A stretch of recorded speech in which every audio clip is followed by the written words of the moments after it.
Assalamualaikum warahmatullahi wabarakatuh. Perkenalkan, saya Miftahul Jannah dari Prodi Pendidikan Matematika UIN Sunan Ampel, Surabaya. Kali ini kita akan membahas mengenai materi koordinat kartesius. Nah, di mana materi yang akan kita bahas hari ini yaitu mengenai posisi titik terhadap sumbu X dan sumbu Y. Oke, kita langsung saja ya. Nah, pernahkah kalian melihat yang seperti ini? Ya, ini radar. Kemudian yang ini. Nah, ini dana tempat duduk di kelas. Atau yang seperti ini. Ini adalah dana tempat duduk di kendaraan umum. Kemudian yang ini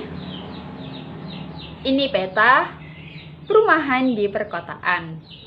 Nah, dari semua gambar-gambar tadi, baik radar, dana tempat duduk di dalam kelas, dana tempat duduk di kendaraan umum, kemudian peta perumahan di perkotaan, dapat dinyatakan dalam bentuk sistem koordinat kartesius. Nah, apa itu sistem koordinat kartesius? Mari kita bahas di video kali ini. Oke, langsung saja kita membahas mengenai pengertian dari koordinat kartesius. Koordinat kartesius atau disebut juga dengan koordinat persegi panjang dikembangkan oleh seorang ahli matematika pada abad ke-17 berasal dari Prancis yang bernama René Descartes. Nah, pada koordinat ini terdapat dua garis yang saling tegak lurus dan berpotongan di sebuah titik, disebut titik pangkal. Nah, garis-garis ini disebut dengan sumbu koordinat. Nah, ini dia bentuk dari sistem koordinat kartesius, di mana ada garis vertikal yaitu sumbu Y, kemudian ada garis horizontal yaitu sumbu X. Nah, dari perpotongan dua sumbu tersebut ada sumbu X positif yaitu yang ada di sebelah kanan, kemudian ada sumbu X negatif yaitu ada di sebelah kiri, kemudian ada sumbu Y positif di atas, kemudian ada sumbu Y negatif ada di yang bawah. Jadi bilangan-bilangan yang ada di sumbu X dan Y yang positif itu bilangannya juga bernilai positif. Kemudian bilangan-bilangan yang ada di sebelah kiri atau di sumbu X dan sumbu Y negatif itu bilangannya juga bernilai negatif. Nah, setiap titik dalam bidang koordinat tersebut ditentukan oleh sepasang bilangan, di mana bilangan yang pertama itu menunjukkan absis atau koordinat dari X, kemudian bilangan yang kedua itu menunjukkan ordinat atau koordinat dari Y, dan notasi titik ditulis dengan huruf kapital. Nah, seperti ini, yaitu di mana ada titik P dengan koordinatnya itu 4,2. Di mana 4 itu menunjukkan absis, kemudian 2 itu menunjukkan ordinatnya. Nah, P-nya ini ditulis dengan huruf kapital. Nah, sekarang ayo kita menentukan koordinat dari titik-titik yang ada di bidang koordinat kartesius ini. Nah, yang pertama kita akan menentukan koordinat dari titik A, yaitu begini caranya ya. Absis atau koordinat X itu adalah jarak dari titik tersebut ke sumbu Y. Nah, kemudian ordinat atau koordinat Y itu adalah jarak titik tersebut terhadap sumbu X. Nah, paham kan? Ya, mudah kan? Ingat ya.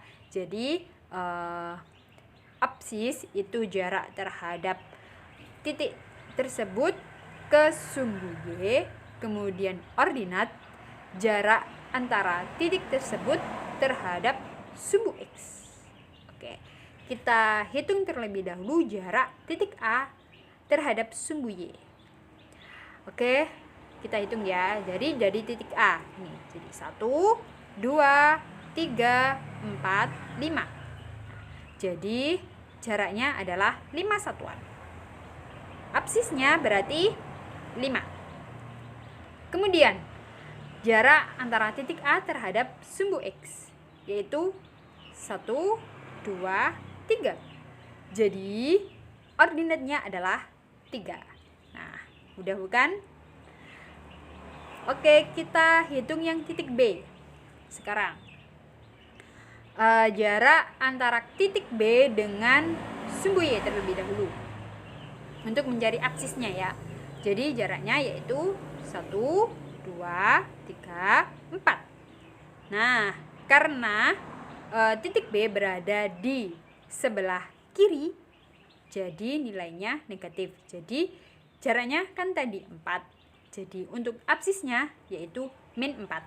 Karena titik B berada di sebelah kiri. Ya, di sebelah kiri sumbu Y ya.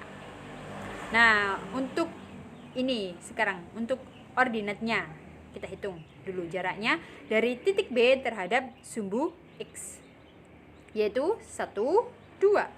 Jadi 2.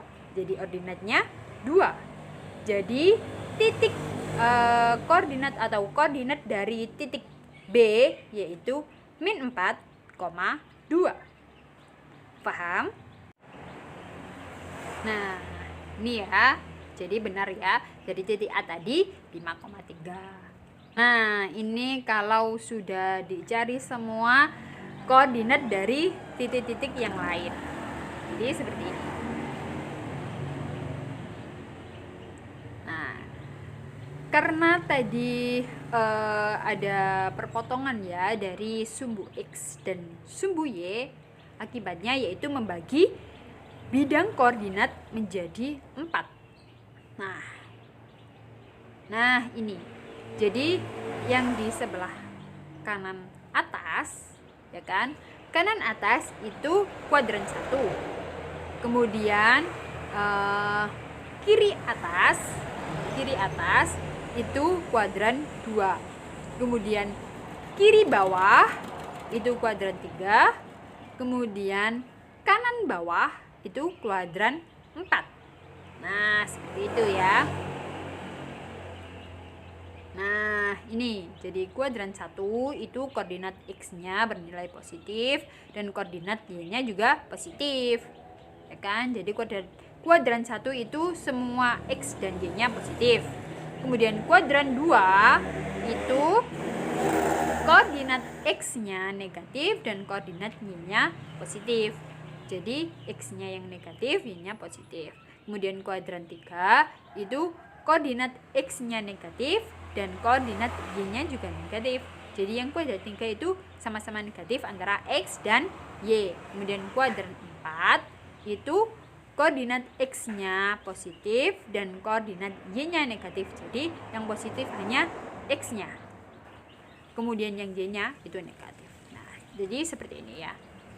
Bisa dilihat itu Q-nya kan 2,3, sama-sama positif antara koordinat X dan koordinat Y. Jadi Q itu terletak di kuadran 1. Jadi sudah terlihat juga bahwa titik P itu terletak di kuadran 2 karena nilai X-nya itu negatif.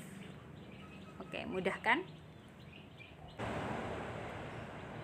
Nah, sekarang kita menentukan kuadran dari titik-titik koordinat yang tadi, yaitu bisa dilihat. Nah, ini titik A berada di kuadran berapa? Nah, ya 1. Kemudian titik B ya 2. Jadi titik C itu ada di kuadran 3. Kemudian yang titik E dan D dan E itu berada di kuadran 4. Jadi paham? Mudah kan? Nah, ini dia. Alhamdulillah semua materi hari ini sudah tersampaikan. Semoga kalian paham. Kalau belum paham, diulang lagi videonya ya. Terima kasih sudah menonton video saya. Semoga bermanfaat dan dapat dipahami dengan mudah ya. Oke, saya akhiri. Wassalamualaikum warahmatullahi wabarakatuh.